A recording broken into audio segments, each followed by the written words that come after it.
Hey, what's up guys, it's Nick2. Today I'm going to be giving you guys a quick overview and my first impressions of a brand new MMORPG that just launched in early access, which is Corepunk. This video is sponsored by Corepunk, but I'm just going to be showing you guys everything you need to know about the game to see if you might be interested in it and just give you guys some of my first impressions upon playing it for a little bit.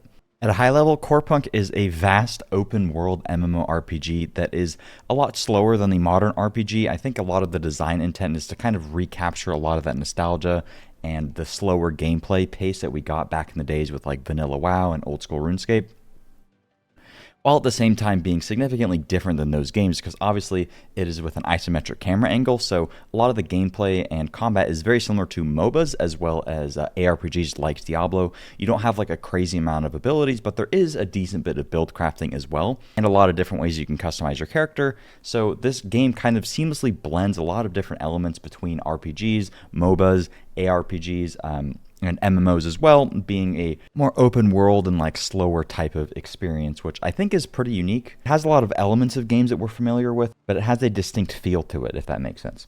You start out by picking your class. There appears to be the holy trinity of tank, DPS, and healer. Currently, I think there's only one tank and one support in the game is what they call it. But there's going to be way more classes. There's a total of 6 classes currently, and as you can see, it gives you access to a quick range of abilities. You get about 4 per character, but there's a lot of ways that you can customize those. They said that since the game is in early access, every month there will be a new class unlocked here, and as you can see, there's a ton on the way. And when you go to pick your class, it'll explain like the special ability, and it'll just show you some of your abilities. So with the tank guy, you got a shield bash, catapult move, a spear throw, and a ultimate. A lot of the standard classes like that was like a tank warrior. This is more of like a DPS warrior with a charge and a whirlwind. And then you have a range character, which I'm currently playing, which is basically just like a hunter. You know, you have like a little net, rain of arrows, stuff like that. It's pretty basic at the start, but there's actually a lot of ways you can customize it. One of the first things that you'll notice with Corepunk, of course, is the camera angle and the art style. It's a little bit unique. Obviously, with the name being Corepunk, it is more of like a steampunk aesthetic. But besides that, what mainly sets apart this game from other modern MMOs is the pacing. The pacing is very similar to old school MMOs, and in that light, the quests aren't going to handhold you. You actually need to, when you go to get a quest, a lot of the time the mobs don't even have markers over them. You need to talk to them to see if you have a quest, but this indicates that this person has a quest, and all of the questing is actually going to be voice acted. So if you sit here and pay attention, you'll actually figure out how to do the quest. And if you're not paying attention, you're going to have no idea how to do anything. And as you can see, I've racked up a whole bunch of quests here because you can't really focus on just doing one really quickly. The best thing to do is kind of gather up a whole bunch of quests, and then the quests take a good bit of time because you need to really figure out where to go. The map is absolutely huge and expansive, and something as simple as collect pieces of timber heart might actually take you a while. So you can't just go to a field. It's not going to tell you where to go. You need to figure out by actually listening to the quest steps, figure out where you want to go, and then while trying to do some other stuff, hopefully you can, collect all the things that you need. It's kind of like playing vanilla WoW, but if you were to have no add-ons and you actually needed to pay attention, and quests aren't just done immediately.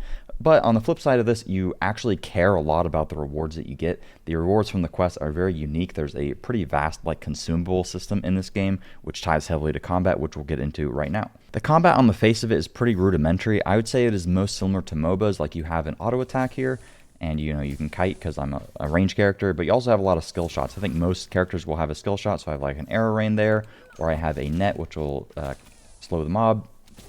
And then I also have like a special ability, which I believe almost all characters have some sort of special mechanic. So based on how many arrows I have in the target, I will then be able to unleash like a harpoon arrows, which will then just do a whole bunch of extra damage to them. And then I have like a barrage stance, so my auto attack can swap between hitting multiple targets or just one target, which will also help build the harpoon arrow special ability. And then every character gets an ult as well. Later on in the game, I believe weapons also have abilities tied to them, so you can end up getting significantly more abilities than this.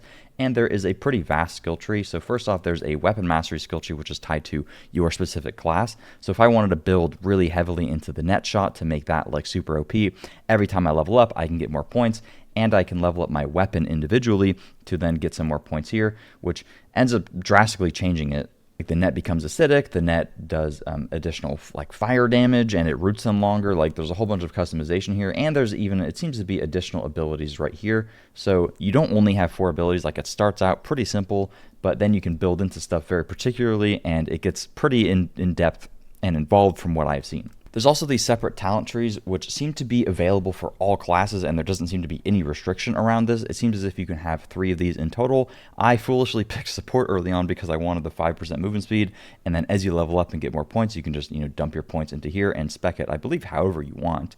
But there's all these different options. Obviously, I should have gone for Hunter because that is just, very fitting. But if you're playing solo, you get something like Pathfinder, which is 2% health regen per second, and there's probably a whole bunch of very interesting nodes in here.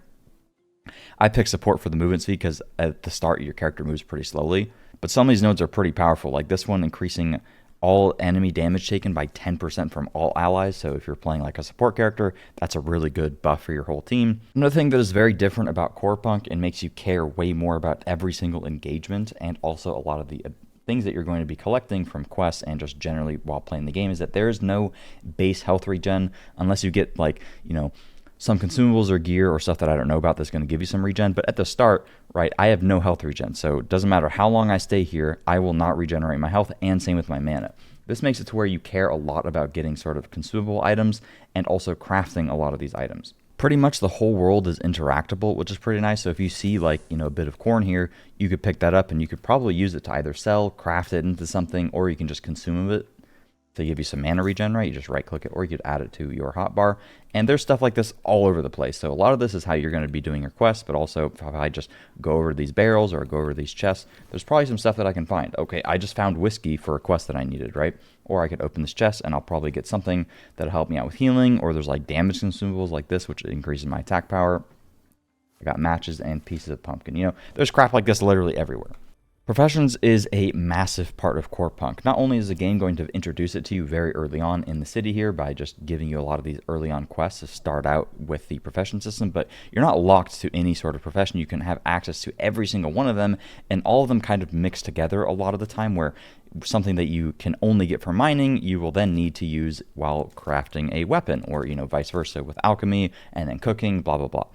It seems as though later on into the game, the best way to get like the best weapons is actually with weaponsmithing. So you are heavily incentivized to engage in these kind of like rare materials in the game that take quite a long time or are kind of hard to find. So it feels very good when you actually find that thing and then you're finally able to put it all together to then craft yourself like a really good weapon, for example. Starting out, the quests are rather hard and leveling is actually kind of slow, but I think that is purely by design. The highest level in the game is only level 20, so early on your levels are supposed to feel very impactful and meaningful. Like I got a weapon upgrade, and the difference between this and my previous weapon, I was doing literally double damage with just this one upgrade. And there's a ton of tiny little things like little consumables and stuff that you get that is significantly impactful. It doesn't feel like you're just running around one-shotting everything.